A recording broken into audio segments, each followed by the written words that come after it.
આપનું સ્વાગત છે.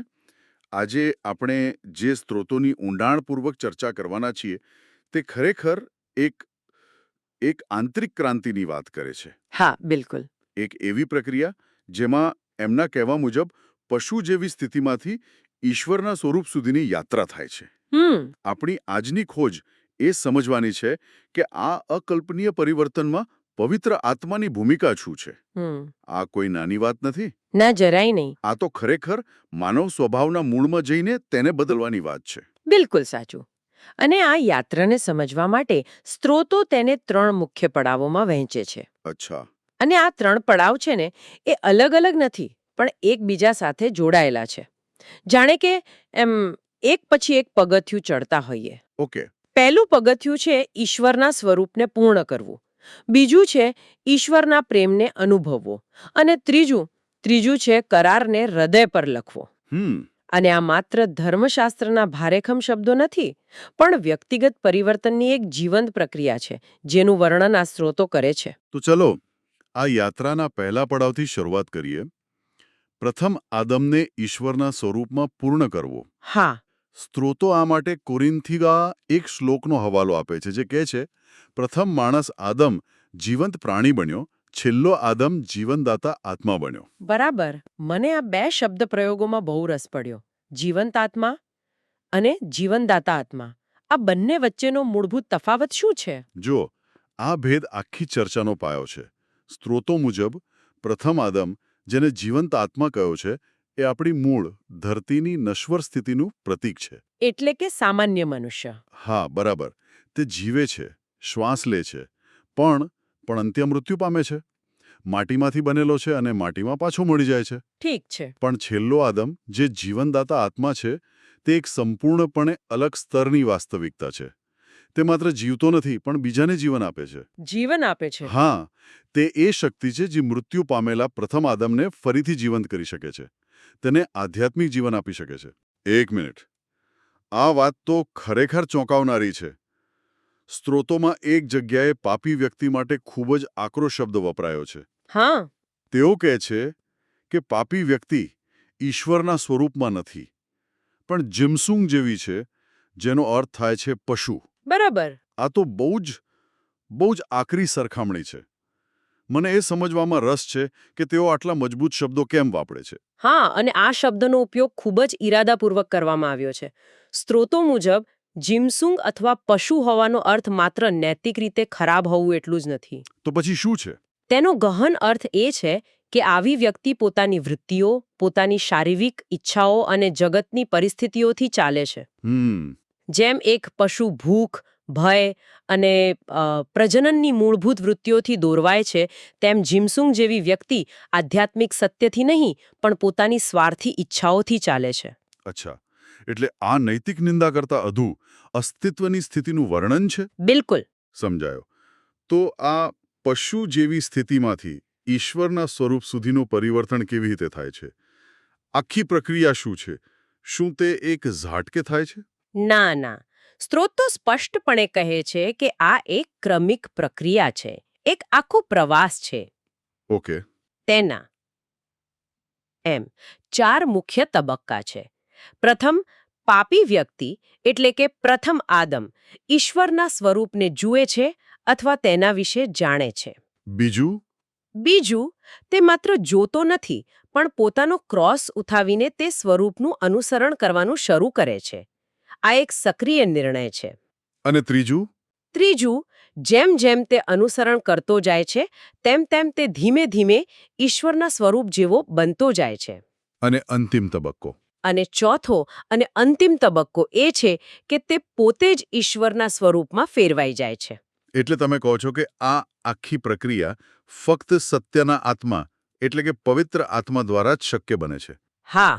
પણ આ તો વ્યક્તિની પોતાની મહેનત અને ઈચ્છા શક્તિને લગભગ અવગણવા જેવું નથી લાગતું? સ્ત્રોતો મુજબ આમાં મનુષ્યનો પોતાનો શું રોલ છે? આ ખૂબ જ સારો પ્રશ્ન છે, અને સ્ત્રોતો આ તણાવને બહુ સુંદર રીતે સંભાળે છે. કેવી રીતે? તે એવું નથી કહેતા કે મનુષ્ય નિષ્ક્રિય છે. પવિત્ર આત્મા એ શક્તિ છે જે પરિવર્તન શક્ય બનાવે છે, પણ મનુષ્યની ભૂમિકા અનુસરણ કરવાની છે. અચ્છા. ક્રોસ ઉઠાવવાનો નિર્ણય, પાછળ ચાલવાની ઈચ્છા, સમર્પણ આ બધું મનુષ્યના ભાગે આવે છે. એટલે કે અને આ રીતે સમજી શકાય. પવિત્ર આત્મા એ પવન છે અને મનુષ્ય એ જહાજ છે જેણે પોતાની સઢ ખોલવાની છે. વાહ. પવન વિના જહાજ આગળ વધી શકતું નથી, પણ સડ ખુલ્યા વિના પવન પણ નકામો છે, બરાબર? હા, બંનેનું સહકાર્ય જરૂરી છે. બિલકુલ. પવિત્ર આત્મા દબાણ નથી કરતો, પણ માર્ગદર્શન આપે છે અને શક્તિ પૂરી પાડે છે. ખૂબ જ સરસ સ્પષ્ટતા. તો ઠીક છે, આ પરિવર્તનનો રસ્તો તો ખૂબ મુશ્કેલ લાગે છે. ક્રોસ ઉઠાવવો, અનુસરણ કરવું. હા, તો પછી કોઈ આ યાત્રા શરૂ કેમ કરે? પ્રેરણા ક્યાંથી મળે છે? અહીંથી જ આપણે ચર્ચાના બીજા મુદ્દા પર આવીએ છીએ, બરાબર ને? બરાબર. અને એ પ્રેરણા છે પ્રેમ. પ્રેમ.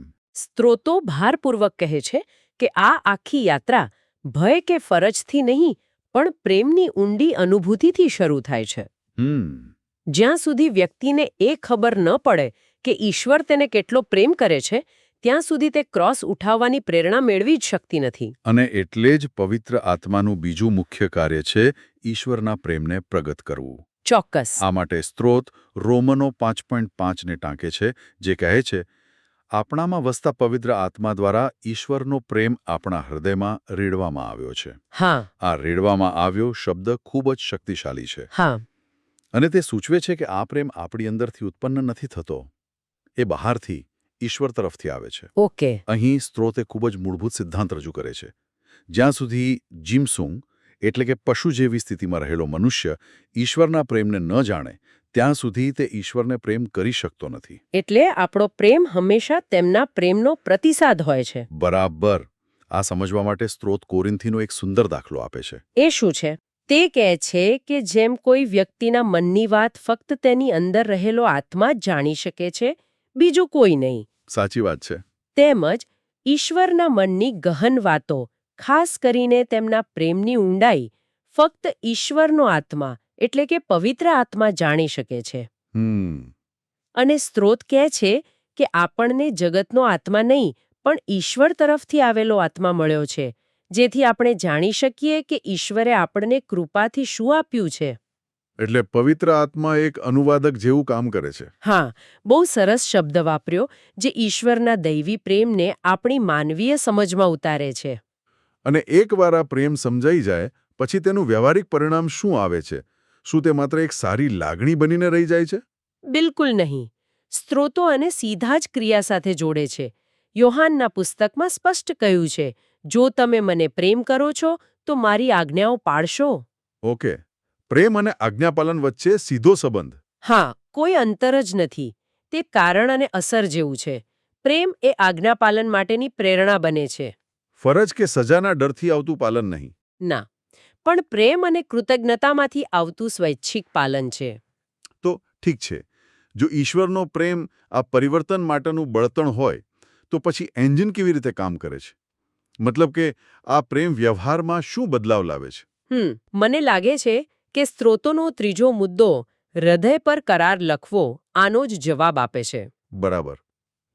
આ ખ્યાલ મને હંમેશા ખૂબ જ રહસ્યમય લાગ્યો છે. પથ્થરની પાટીઓ અને હૃદય પર લખેલા નિયમ વચ્ચે શું તફાવત છે? આ આખી પ્રક્રિયાનો સૌથી ક્રાંતિકારી ભાગ છે.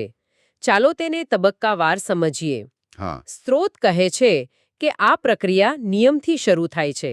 નિયમનું પહેલું કામ શું છે? રોમનોના પુસ્તક મુજબ નિયમનું પહેલું કામ પાપ શું છે તે બતાવવાનું છે. ઉદાહરણ તરીકે જુઓ, જ્યાં સુધી ટ્રાફિકનો લાલ લાઇટનો નિયમ ન હોય, ત્યાં સુધી લાલ લાઇટ પરથી પસાર થવું એ ગુનો નથી. નિયમ આપણને એક માપદંડ આપે છે અને બતાવે છે કે આપણે તેનાથી કેટલા દૂર છીએ. પણ અહીં એક પ્રશ્ન થાય છે. પૂછો. સ્ત્રોત કહે છે કે નિયમ આપણને ખ્રિસ્ત તરફ દોરી જાય છે. પણ ઘણા લોકો માટે તો નિયમ એક બોજ બની જાય છે, જે હતાશા તરફ દોરી જાય છે. સાચી વાત. કારણ કે તેઓ સમજે છે કે તેઓ તેનું સંપૂર્ણ પાલન કરી શકતા નથી. ચોક્કસ. અને તમે જે કહો છો તે બરાબર એ જ નિયમનું બીજું અને વધુ મહત્વનું કાર્ય છે. એ ખરું. જ્યારે વ્યક્તિને સમજાય છે કે તે પોતાની શક્તિથી નિયમનું પાલન નથી કરી શકતી અને નિષ્ફળ જાય છે, ત્યારે જ તે મદદ માટે બહાર જુએ છે. અચ્છા. ગલાતિયાના પુસ્તકમાં નિયમને એક શિક્ષક કહેવાયો છે, જે આપણને હાથ પકડીને વિશ્વાસ દ્વારા ઉદ્ધાર માટે ઈસુ ખ્રિસ્ત પાસે લઈ જાય છે. એટલે હતાશાની લાગણી એ અંત નથી, પણ શરૂઆત છે. બરાબર. પોતાની મર્યાદા સ્વીકારવાની અને ઉદ્ધારકને શોધવાની શરૂઆત. અને જ્યારે વ્યક્તિ ત્યાં પહોંચે છે ત્યારે શું થાય છે? ત્યારે પ્રક્રિયાનો ત્રીજો તબક્કો આવે છે. જેઓ ઈસુના રક્ત દ્વારા પાપોની ક્ષમા મેળવે છે અને પશ્ચાતાપ કરે છે, તેઓને પવિત્ર આત્મા ભેટ સ્વરૂપે મળે છે. અને અહીંથી જ બધું બદલાય છે. હા, આ એક ક્ષણ છે જ્યાં પરિવર્તનનું જાદુ શરૂ થાય છે. પવિત્ર આત્મા હવે એ જ નિયમને લે છે જે પહેલા પથ્થર પર લખાયેલો હતો અને તેને વ્યક્તિના હૃદય અને મન પર લખવાનું શરૂ કરે છે. બિલકુલ, જેમ હિબ્રુના પુસ્તકમાં વચન આપેલું છે. તો આ હૃદય પર કરાર લખવાનો વ્યવહારિક અર્થ શું છે? કોઈ ઉદાહરણથી સમજાવી શકો? ચોક્કસ. આને આ રીતે સમજી શકાય. રસોઈની ચોપડી જોઈને રસોઈ બનાવવી અને એક માહેર રસોઈયા હોવું. હા. એ બંનેમાં જે તફાવત છે તે જ અહીં છે. પથ્થરની પાટીઓ પર લખેલો નિયમ એ રસોઈની ચોપડી છે.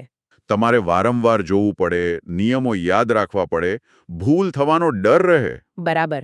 પણ જ્યારે પવિત્ર આત્મા એ નિયમને તમારા હૃદય પર લખે છે, ત્યારે તમે પોતે જ એવા માહેર રસોઈયા બની જાઓ છો, જેને ખબર છે કે કયો મસાલો ક્યારે અને કેટલો નાખવો. એ તો તમારા સ્વભાવનો ભાગ બની જાય છે. હા, તમારી અંતઃપ્રેરણાનો ભાગ.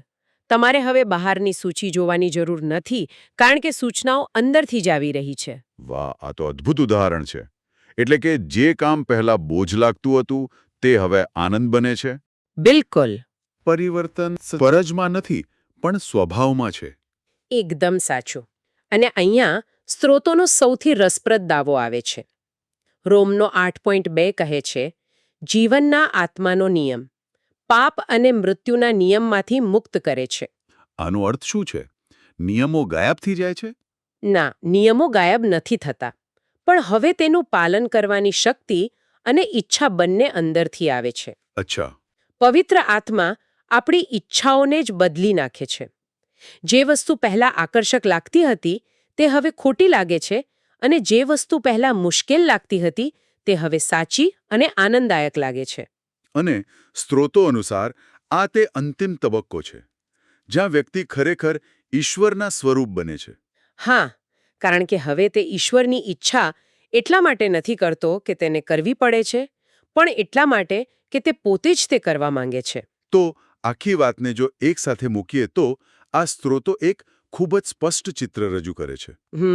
યાત્રા એક જીમસુંગ એટલે કે પશુ જેવી પોતાની વૃત્તિઓથી ચાલતી સ્થિતિથી શરૂ થાય છે. બરાબર. પછી પવિત્ર આત્મા પ્રવેશ કરે છે, જે પહેલા ઈશ્વરના જબરજસ્ત પ્રેમનો અનુભવ કરાવે છે. હા. અને આ પ્રેમ વ્યક્તિને પ્રેરણા આપે છે કે તે ઈશ્વરનું અનુસરણ કરવાનું શરૂ કરે. અને જેમ જેમ તે અનુસરણ કરતો જાય છે, તેમ તેમ પવિત્ર આત્મા નિયમને, જે પહેલા એક બાહ્ય બોજ હતો, તેને આંતરિક સ્વભાવમાં પરિવર્તિત કરે છે. પેલા માહેર રસોઈયાની જેમ. હા, જે અંતઃપ્રેરણાથી કામ કરે છે. આ પરિવર્તનના અંતે વ્યક્તિ ફક્ત ઈશ્વરના નિયમોનું પાલન જ નથી કરતો, પણ તે નિયમો તેના પોતાના સ્વભાવનો ભાગ બની જાય છે. આનો અર્થ એ થયો કે નૈતિકતા એ નિયમોની સૂચિનું પાલન કરવા કરતાં વધુ છે. ઘણું વધુ છે. તે વ્યક્તિના બદલાયેલા સ્વભાવની, તેના નવા હૃદયની એક સ્વાભાવિક અભિવ્યક્તિ બની જાય છે. બરાબર. આ ખરેખર એક ગહન પરિવર્તન છે. હા, તે બાહ્ય વર્તણૂકના બદલાવથી શરૂ થઈને આંતરિક અસ્તિત્વના બદલાવ સુધીની યાત્રા છે. અને સ્ત્રોતો મુજબ આ જ પવિત્ર આત્માનું અંતિમ લક્ષ્ય છે. શું? આપણને ફક્ત વધુ સારા માણસો બનાવવા નહીં, પણ આપણને ફરીથી ઈશ્વરના સ્વરૂપમાં ઘડવા. અને આ ચર્ચાના અંતે શ્રોતાઓ માટે એક વિચાર મૂકીએ. ચોક્કસ. જો નૈતિક નિયમો ખરેખર હૃદય પર લખાયેલા હોય, જેમ આ સ્ત્રોતો દાવો કરે છે, તો પછી સાચા અને ખોટા વચ્ચેનો નિર્ણય લેવાની આપણી રોજિંદી પ્રક્રિયા કેવી રીતે બદલાય છે? સારો પ્રશ્ન છે. શું તે દરેક વખતે બાહ્ય નિયમોની સૂચિ તપાસવાને બદલે ક્ષણભર રોકાઈને આપણા આંતરિક માર્ગદર્શનને, આપણા બદલાયેલા સ્વભાવના અવાજને સાંભળવાની બાબત બની જાય છે?